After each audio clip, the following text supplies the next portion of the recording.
Bro, Yo. I think we've been whining and dining ladies for as long as I can remember. I remember you in the lunchroom bringing chocolate milk to your favorite girl, Callisti. Callisti. She was I haven't heard that name in years. She was a nice Mediterranean girl. I think she came from Cyprus, and she was lactose intolerant. But you made your way around it by getting her a high C, which was good. But it was a nice move with the chocolate milk at first. I remember the first time I bought a lady a drink. It was on the bus. It was in a brown paper bag. I was on hard times. Let's not worry about it. But you gotta have instincts when it comes to getting drinks together for the ladies.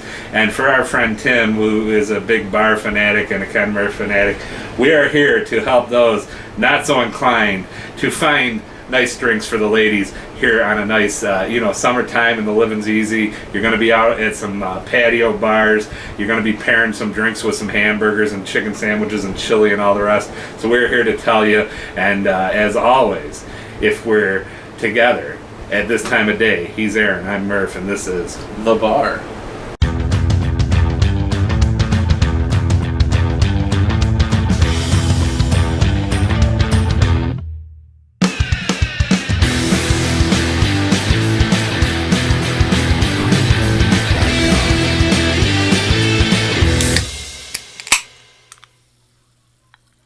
Now, bro, it's like we were just talking about. Much like women, dates are all different and special and unique in their own way. Sometimes you're just going out for a nice light drink. That's true. After work, it's been a long day. That's the feeling out process. I'm gonna have a drink with somebody. I don't know them very well. Right. See if this goes, and then your friend calls you in the first 5 minutes for the save. Yeah, it's like, oh boy, I gotta get out of here. I've done that to him a few times. Yeah, once or twice, and let me tell you, the most embarrassing time was at J.C. Penney's. Turns out that was a mannequin. We probably didn't even need the call. I could have probably just walked away, but he could have come alive. You got a wingman, hey, like mannequin, or today's special with the right hat on, that mannequin might have popped right to life. That's right. But then you get on to the dinner date or the lunch date. What do you do? Don't do the lunch dates, guys. The lunch dates. I'm cutting that right now. That's the friend zone. Mm-hmm. If you're looking to be in the friend zone, that's absolutely fine. But drinks after work because for whatever reason, or dinner. Yeah. Okay, no lunch dates. The one other acceptable is the breakfast after the dinner, after some stuff in the middle. That's right. Acceptable. You don't need booze for that. Maybe a Bloody Mary, maybe a mimosa. Who knows? But bro, I think we got some good selections for today, and this is more of a light, easy drinker. Say you're going to have the lady over for a Caesar salad, or you're making a nice whitefish. What better to have than a spiked seltzer by Cape Cod Cranberry? Very nice, because that should go well with a salad and a fish Tim. Yeah, exactly. Even some chicken. It's light. It's nice. We got to give it a whirl. I know you've had it before. I have not. So if you will, sir, grab you a glass. I appreciate it. Get myself one. All right. Let's see what this spiked seltzer is all about. All right. Here. While you're doing that, I'm just gonna comb my hair a little bit. Yeah. It's gonna be nice for the ladies. As Mike Murphy always told me, that's the granddaddy of them all. If you count my nephew Drew, because he was my dad, he always told me keep a comb in your pocket and some floss and maybe some blackjack gum. But spiked seltzer.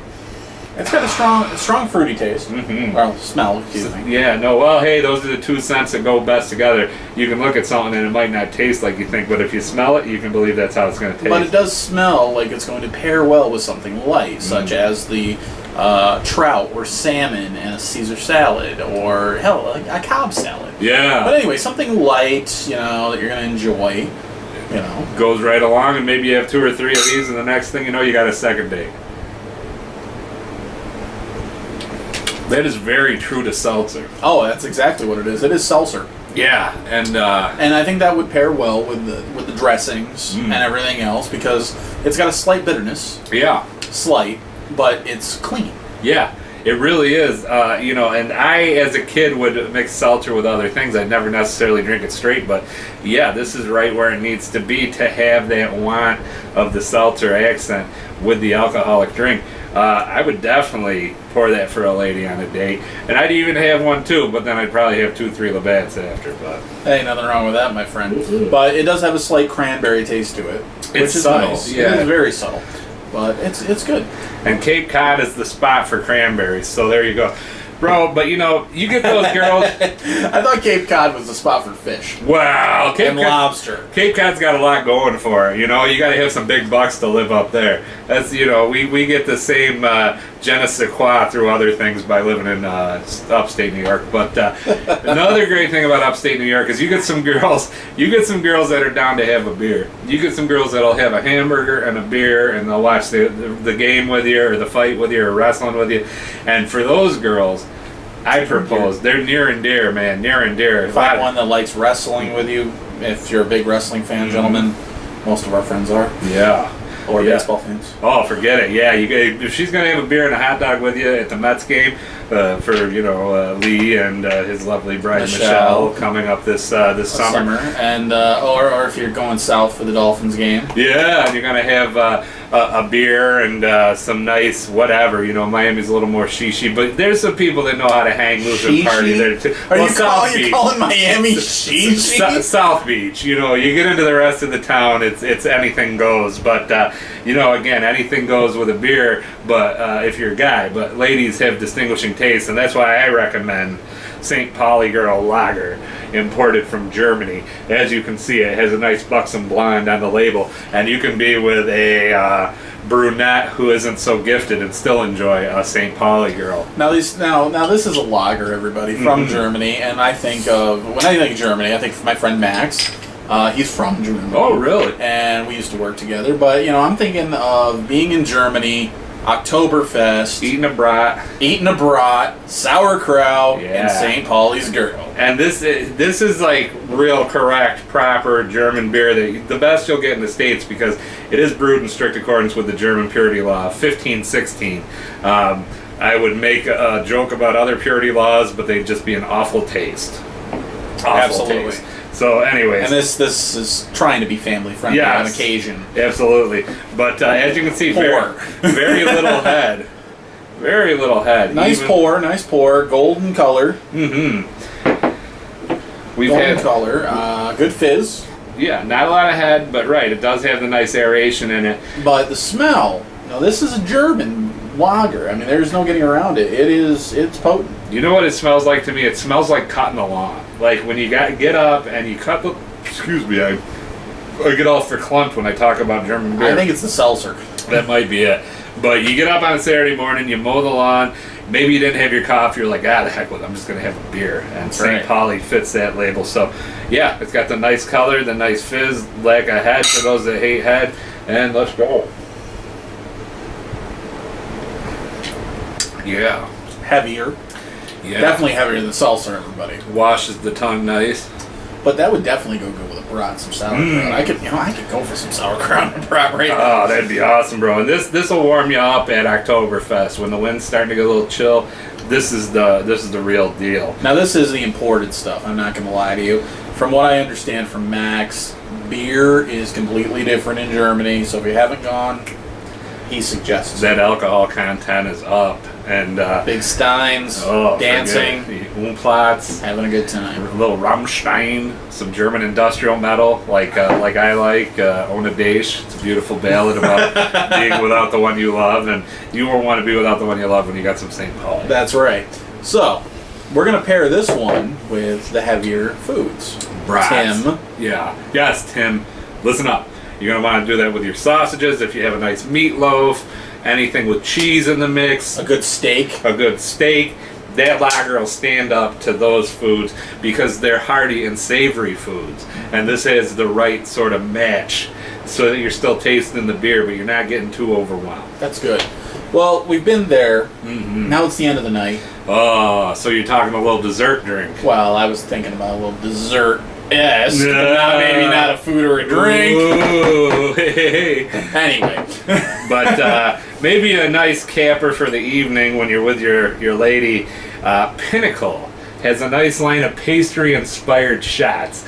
This is cake to my right, your left, and Cinnabon to your left, my right. Or wait a minute, my right. I'm directionally challenged. Anyways, you can read the bottles. And they gave this guy a driver's license, I know. folks. I went in there, I looked like Bubbles from Trailer Park Boys. I'm like, hey gang, I'm here for my license. Oh, good show. Yeah, it's a winner. Watch the one with Vern Troyer. He's a bud. He is. Yeah, it was a great guy. Twin Tiers Comic Con coming this August. Be there, Jake the Snake Roberts. That's right. So, are you more of a Cinnabon man, or are you more of a vanilla cake man? You know what? I'm gonna go with the vanilla cake All flavor right. choice guy because I like cake. I'm a big kid that likes cake. I want to see how vanilla-y that is, and I'll tell you how cinnamony this is. All right. You want to go halvesies? Yeah, let's go ahead. We'll drink halves. We'll swap. I Is that what like you it. want to do? I like it. I know that doesn't seem right to any of you, but you know what? We're both tasting and we're eclectic and we're friends. That's It's just it, how man. it is. It's all Bottoms good. up. We're already sharing a liver. That has a vanilla taste to it for the cake, but it is vodka strong. This has definite, not overbearing cinnamony like a Goldschlager, or there's a couple other out there that really hang their head on cinnamon, but it's got a cinnamon essence, which is right where you need to be. All right, switch. All right. Definitely the cinnamon on that. He's not kidding. Almost fireballish, but it's got the Cinnabon hint to it, so it's not as overpowering. Now tell me, other than vanilla, did you taste anything else in that? Almost a nutmeg. I swear to you, I tasted sprinkles. Oh, maybe they did up it to some sprinklers. It tasted like it had sprinkles on it. I do get a little bit of that sense Yeah. of because all sprinkles are chocolate based, but then the rainbow sprinkles had more of a confectionery taste. Now that you Right. mention it, I'm right there with the sprinkles. I'm telling you, it's not bad, but you know what? As far as shots go, I wouldn't do these as shots. I would probably mix them into something personally. Yeah, it would go a long way. A nice mixed drink at the end of the night. Or in a Cinnabon. Or in a Cinnabon. Sets the mood, gets you where you got to be, and yeah, it would be a little bit more tasteful if you spread it out over the course of a mixed drink than it strictly as a shot. Absolutely. But when you go into that, make sure that the lady's into shots. Yeah. Some ladies are not into shots, especially on the first date, my friends. Well, and some girls will start ripping shots, and you got a 40-year-old virgin thing where she's taking you for French toast. Oh, And French toast! Throws up on you. Yeah, if you have to use a breathalyzer for her car to start, Yeah, leave it alone. do not let her drive. Yeah, be like, honey, we'll take the bus, or you'll ride a bicycle bill for two. If she's got an airlock on her car, yeah, there's stuff there. But you know what people might try to get around an airlock with is a nice piece of candy. And we are lovers of Yoo-Hoo. I remember We are. one Christmas this man gave me one of the best gifts ever, a sixer of Yoo-Hoo and some eggnog to make my world famous Yoo-Nog. And that vanilla cake one might be good in that mix. But we, to take the edge off, have some Yoo-Hoo milk-flavored chocolate chews, which this man found at a store today. Good on you, sir, because I have not yet tried these. They may be brand new or they may have been around forever, but I'm dying to try one. I will tell you, I was doing a little shopping because I am a bachelor, and you have to do your own shopping. There's nothing wrong with that. And I was walking through the aisle and just happened to look to my right, and look what I found. And who do I think of? This guy. That's a good friend for you. Made by Palmer, who does a lot of your nice Easter candy. They do. Yeah, made in the USA. So here's to a little Yoo-Hoo chocolate to cap it all off. It's delicious and nutritious. Yeah, boy. Yeah, that's that nice kind of Palmer chocolate. Smooth, not dark chocolate. And there's nothing wrong with dark chocolate. No. But smooth, and I can taste the Yoo-Hoo-esque in it. It's great. I didn't think they'd get it right, and they got it right. I can taste the Yoo-Hoo, too. And you know where I get all my Yoo-Hoo news? What's that, buddy? On Facebook. On the Facebook? Yeah, on the Yoo-Hoo Facebook page. What about the Twitter? But, the Twitter's good, at Ken Murph Do This. We are part of the Ken Murph Do This family of networks. Twitter and Instagram, at Ken Murph Do This. Yoo-Hoo, you got to redirect back to us on Facebook, Ken Murph Do This. That's right. And if you want to send an email and tell us, hey guys, I'd really like to see you do this, you can also do that on all the social medias or in the comment section below. But you can send us an email directly at Ken Murph Do This, as Aaron said, at gmail.com. Share, like, tell your friends. This will be under the bar playlist. And thanks to our buddy Tim He's a wild and crazy guy, but you know he's like us. We're a couple of wild and crazy guys. Oh, that's Pauly Shore. That's it. you were mixing your metaphors, but it's all good. We got where we had to go. But thanks, Tim. Put your comments and your suggestions below. We're gonna just keep going through every 2 weeks, getting you what you need to know about beers and shots and potential wines and liquors. As always, you can find us. He's Aaron. I'm Murph, and you can find us At the bar. The bar.